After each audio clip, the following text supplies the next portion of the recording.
Hey, y'all. So I'm not going to sit here and act like I knew anything about Kyrie Irving before or I even cared, but we need to talk about this. Before I get started, let's watch this clip real quick. Our position on Kyrie change?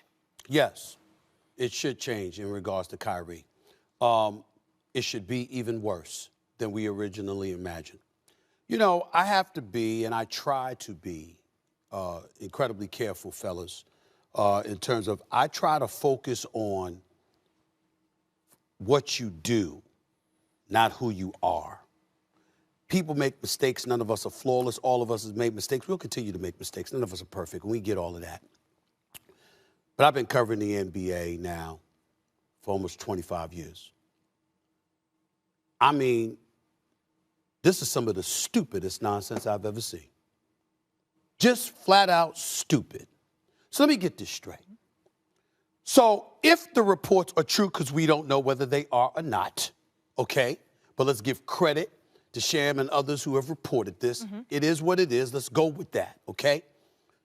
If it is true, Jay, if it is true, Marcus, so you don't have a problem with taking the vaccine, your position is that you're going to sit up there and compromise the championship aspirations of an organization you signed on to represent.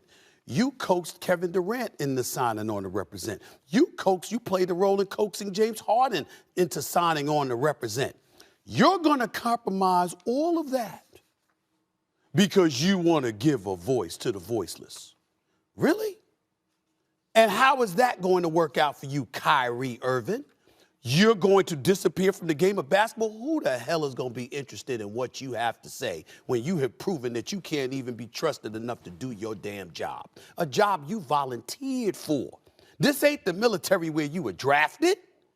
You chose to play basketball. You chose to enter the NBA. You chose to sign that contract as a free agent to go to the Brooklyn Nets. You chose Brooklyn as your destination. You chose the Nets franchise to represent. You asked KD and James Harden to come on board with you in Brooklyn to establish your own legacy, and then you leave them hanging. Because of what exactly? Your own individual principle? I am not calling Kyrie Irving stupid. Kyrie Irving, I happen to believe, is an intelligent brother whose heart is in the right place. But now you've regressed to an alarming level of self-righteousness. It not only makes you look hypocritical and untrustworthy, it makes you look what I know you are not, which is flat out stupid. It's the stupidest thing that I think I've encountered with an NBA player. Like, you're gonna sit up there and not play and not take a vaccine that evidently it's not you. You don't have a problem with it according to the reports. You just want to give a voice to the voiceless? Really? You know what? I'm going to stop myself, Molly, let me say something about Jay, hypocrisy. I'm not going to say anything else right now because I'm scared. Oh, I'm actually scared for the rest of this show. Okay. That was what I might say. All right. Go ahead. All right, so y'all just watched that, right? I'm so disgusted. I am. But before I get into my full thoughts on everything that was just said, let me just kind of go over a few of the points that he was trying to make. Let's start off even like from the beginning of this video. He starts off like he's trying to say something, but he's not saying nothing. Like you could tell he's like going with his words all like taking time, or I'm not trying to see if you don't, I judge a man by what he does. And it sounds ridiculous. Like, get your words together. But that's usually how people sound when they know they're about to talk a bunch of BS. He's talking about, I judge a man for what he does, on some like, what has Kyrie done? I'm going to get to a few things that I've actually found that he's done. All right. And then he calls him flat out stupid. Like, why? Why do you feel the need to call him stupid? Like, that's stupid of you to even call somebody stupid for a way that they feel. Okay, he's trying to sound so smart, like the way how he's talking, it's like he's trying to sound like a money grabbing preacher, like repeating the words, everything, all that unnecessary. He just comes across real loud and foolish. Okay, so his name is Stephen A. Smith. Anyway, I guess I probably should have said that in the beginning, but I really don't even care to even share his name. That's how disappointed and disgusted I am. So Kyrie, apparently the story goes that Kyrie Irving made some comment that, since he's a Brooklyn Nets basketball player, and he supposedly made a comment like he's not an anti-vaxxer, he's just not down with mandates, and he's trying to be a voice for the voiceless. Let's bring some context first to what happened, how this news is coming about. Okay, so the conversation that he was having was supposed to be a private conversation. He didn't want it taped or anything like that. So this is coming from a source who was part of the conversation who's saying, no, this is what he said. So the way I look at it, we don't even know if he said whatever he said. People are mad right now because Kyrie's saying, I want to give a voice to the voiceless. So they're saying, oh, you're basically like you're being selfish towards your team and you're just canceling on your team because you just want to be a voice to the voiceless. Okay, guys, everybody calm down. Like I said, we're not even sure if he said it. But if he did, what is so wrong about that? Remember, he's only saying that he doesn't want to take this jab. It shouldn't be mandated. And so while he feels that he's in that position, he is going to automatically be a voice for the voiceless, because there is a voiceless crowd. There is a crowd of people who don't get the mainstream discussion. We have not had an honest discussion about these jabs. We haven't, because nobody's allowed to talk about it. Because you see, as soon as somebody talks about it, everybody goes down their throat. They try to cancel them or do whatever. Look what happened with Nicki Minaj the other day. I mean, come on. And all she did was ask a question. That, first of all, is bizarre to me. That is very bizarre, because all people are doing are talking about it or asking questions, and then people get mad immediately.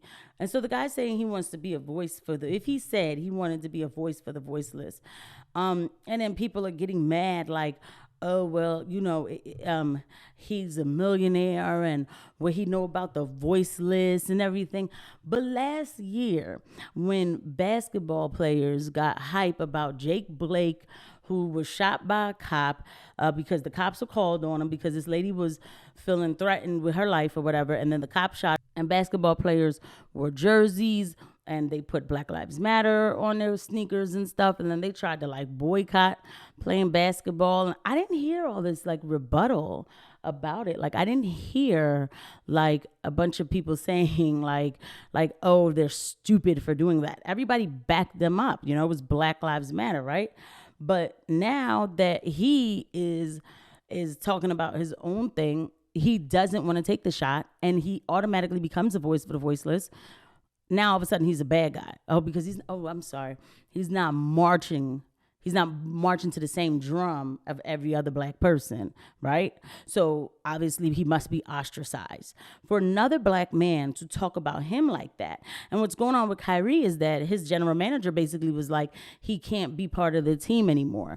And if people think that he's just going to sit back and collect millions, they're sadly mistaken, because he's not. The NBA has said for every game that an unjabbed misses, they're not going to get paid for it. So what is everybody so mad about, for real, if this man is actually taking money out of his pockets for his beliefs? And more than that, again, it's not just a belief. Let's talk about this real quick. I put up on the screen for y'all to see the VAERS numbers updated as of October the 1st, okay? So if you can't look at everything fast, pause it, whatever, do what you got to do. These numbers are adverse events from COVID jab, updated up to October the 1st. And I want you to keep in mind, on a regular day, VAERS only catches about 10% of what's really happened out here, okay? And then, not to mention, they're backed up with event reporting. They're backed up because there's so many coming through. Also, I'm not sure that they really want to report all of what's coming through, but this right here is already enough. So let's talk about it. It says 16,310 deaths, and then 20,789 people permanently disabled, right? So, and I only circled those two, but like, I mean, look, amongst a whole bunch, a slew of other things. This is a official site numbers, okay? These are the numbers of the things that this jab has done to people. This isn't like somebody made this up. This is ran by the CDC, all right? So you actually have more reason to believe that the numbers are way more than what they're even reporting, okay? Now, you take a young man who is healthier than every last one of us, okay, who gets paid to work out, and who probably already had COVID, has the antibodies for it. Now, if he goes and he takes this jab, will have probably a dependent reaction because, again, it is not precedented that we've ever given somebody a jab for a disease that they already had. People who had the measles never get a measles shot, ever. So I don't know what the difference is with this infection. But anyway, so now you got this guy who's young and fit, and he's looking at it like this will not benefit me. And let's not forget, you can still catch and spread the infection. So, but now he has to get called stupid. Like if he's saying something so crazy when he said what Kyrie has done for people. Let's see. I did find a quick list. Okay, just a few things. He apparently bought George Floyd's mom a whole house. I don't know why, because they got millions after, but okay. Anyway, he paid tuition for 9 HBCU students. He bought Christmas presents for 200 plus kids, provided 250,000 Thanksgiving meals in NYC, and he donated 1.9 million to the WNBA, amongst other things. This is a small list. So people are treating him like he's being selfish when this guy is obviously generous. He tries to give back to some sort of charities or do something. And not even just that. This guy tells me, oh, I judge people on what they do. No, you don't. No, you don't. Okay. And it is sick to me to just listen to this older black man with all his jealousy talk about this young man like this. Oh, yes, because he must be jealous. He must be jealous because he didn't have the balls to stand up for. He know he didn't want to take that shot. He didn't want to take it, but he took it because, you know, his tribal loyalty tells him that he has to take it. Whatever. You know, you see somebody else standing up for what they believe in. This is his body, yo. It's his body. It doesn't matter. You know, people are like, oh, well, he's going to lose millions. I don't know. I mean, listen, I'm not him. And maybe he might turn around and change his mind. I don't know. I don't know what will happen next. But what I'm saying is there is no amount of money that I think is worth you being forced to do something with your body, not with your, you know, like at least if it was with something else, but your body. And people say stuff like, oh, well, I took the jab and nothing happened to me. Again, I just read to you all, you know, a few of those side effects, not to mention there's long-term effects from it. We wouldn't know because there was no long-term studies. All right. And again, if you made a choice to take it, that's fine. But this guy is saying he does not want to be forced. And then he ultimately would become a voice for the voiceless. So what, again, is the big deal? But as soon, again, I keep saying the same thing. As soon as a black man is not marching the way you want him to march, yeah, because this, that, and the Black Lives, they matter. That's why they got to take the jab. As soon as they don't sound like that, he's automatically stupid. He's automatically selfish, and whatever else you can call him. He automatically doesn't care about people. Again, I do not know this guy. I never cared to know about this guy. But I'm just saying that this is something worth talking about. To see the hate, the black on black hate, okay? And then also, how do y'all feel comfortable telling somebody you need to put something inside your body and just shut up and take it so you can get back on the court, stop being selfish, run that ball, okay? Shut up and dribble, all right? Because you need to entertain us. That sounds like dance, boy dance, okay? Anyway, thank you for coming through, watching this video. If you made it to the end of this video, you know I always ask this a little red button. It's down there. If you want to hit subscribe, please like this video and share this video. All right. I'll be talking to you guys real soon. Bye.